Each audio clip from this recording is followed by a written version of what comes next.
Love it or hate it, the stock price is always important to leadership, especially at giant publicly traded global conglomerates.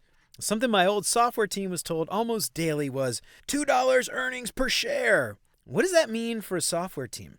Well, your guess is as good as mine.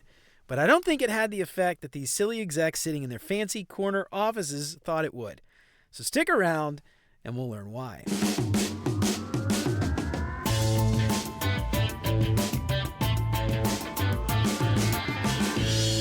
What's up, UX fam? Welcome to another edition of the Cognition Catalog, where every week we'll dig into new cognitive biases and explore how that bias can impact how our team works together and what we can do to ensure that we don't get caught up in the pitfalls. Because working with people is hard, and the more insights we have into the human condition make it just a little bit easier. To learn more about the mood-congruent bias, you can find more resources at cognitioncatalog.com and click that little bell down there so you get notified when a new episode drops so you never have to worry about falling for any of these biases again. And if you want to pick up some big, beautiful art prints of some select biases, make sure to check out beyonduxdesign.com/shop. Get free shipping on all orders over $30 and use the promo code YouTube to get 10% off your entire order. So back when I was working for a giant corporation, there was just so much outside pressure. And love it or hate it, the stock price is always super important to executive leadership teams. So a while back, I worked at a giant publicly traded multinational conglomerate, and the executive board decided on an earnings target. Now, I have no idea where that number came from, but pretty much daily in email updates or from leadership teams and all hands, we would hear the mantra, $2 earnings per share. I still don't understand how that was supposed to help a software team build better software. And while I guess the goal was to stress how important the work that we were doing was, the result was that everybody ended up stressed out. Now, the stress affected not only the mental health of our team, but it had a direct impact on our overall ability to plan effectively. Now, thinking back on it and how it relates to today's bias, I realized that this stress significantly influenced our willingness to take risks as we plan for future releases. And during times of high stress, we could only focus on past stressful situations and how leadership would react negatively to various things when it didn't go the way that they had planned. Now, the result was a team that was simply unwilling to take any risks, which I strongly believe hindered our ability to build better software. And the end product was undoubtedly worse as a result. Now, ironically, in the case of enterprise software, poor quality software resulted in a poor user experience, which led to longer time on task and inefficiencies in their work. And guess what? This caused the company to miss that $2 earnings per share target. Go figure.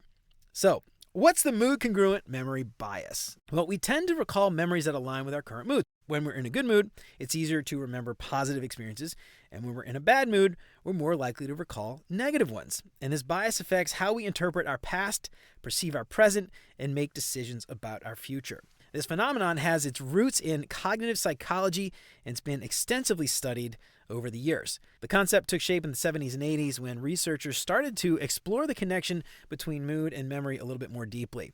Now, one key finding from this period was that our emotional state at the time of encoding, that's when we first experience something, can directly influence how well we recall that event later on.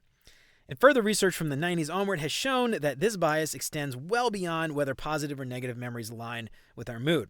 And that's because our current emotional state can actually influence how we interpret more ambiguous information or even recall more neutral events. Our mood serves as a kind of filter or lens that we perceive our memories through.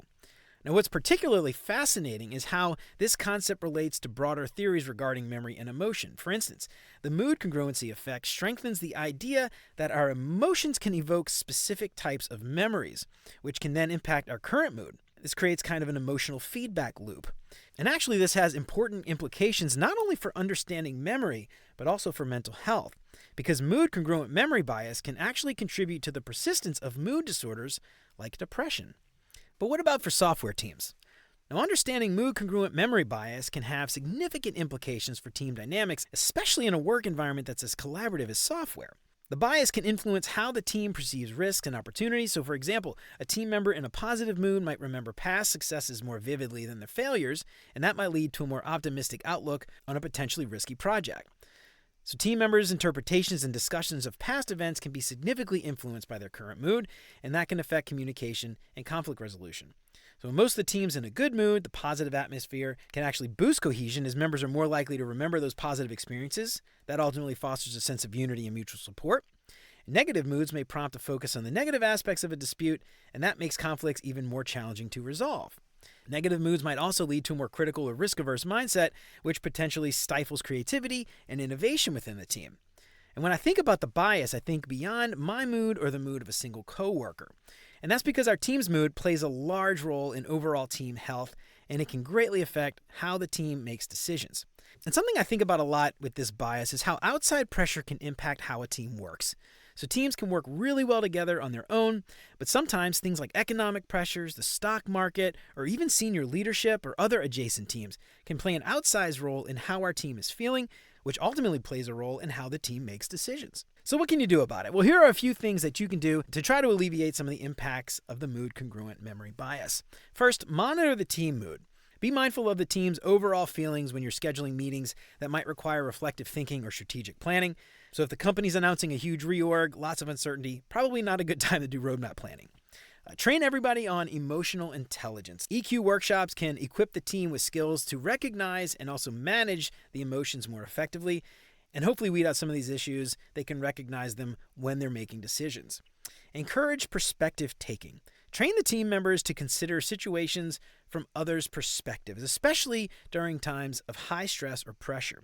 And this can help to foster empathy and understanding within the team. Next, monitor workload and stress levels. High stress can exacerbate negative moods, making this bias even more pronounced and negatively affecting the team in the long run. And lastly, encourage team building activities. And I'm not talking about trust falls and networking events. I'm talking about regular activities that foster more positive experiences. These can create a kind of reservoir of positive memories for team members to draw from during more challenging times. Well, all right, y'all, that's it for the Cognition Catalog for today. I hope I helped to shed a little bit of light on the mood-congruent memory bias and how we can avoid some of these pitfalls at home and at work. But I'm curious, have you run into issues related to the mood-congruent memory bias before? How'd you get through it? I'd love to hear about it. Let me know what you think on LinkedIn or shoot me an email at hello@beyonduxdesign. I'd love to hear from you. To learn more about mood-congruent memory bias, you can find more resources at cognitioncatalog.com and click that little bell down there so you get notified when a new episode drops so you never have to worry about falling for any of these biases again. And if you want to pick up some big, beautiful art prints of some select biases, make sure to check out beyonduxdesign.com/shop. Get free shipping on all orders over $30 and use the promo code YouTube to get 10% off your entire order. And if you have a favorite bias that you want to see in print, let me know. I'd be happy to take requests. Until next time, remember you're more than a designer because there's more to UX and design. I'll see you around. Take care, y'all.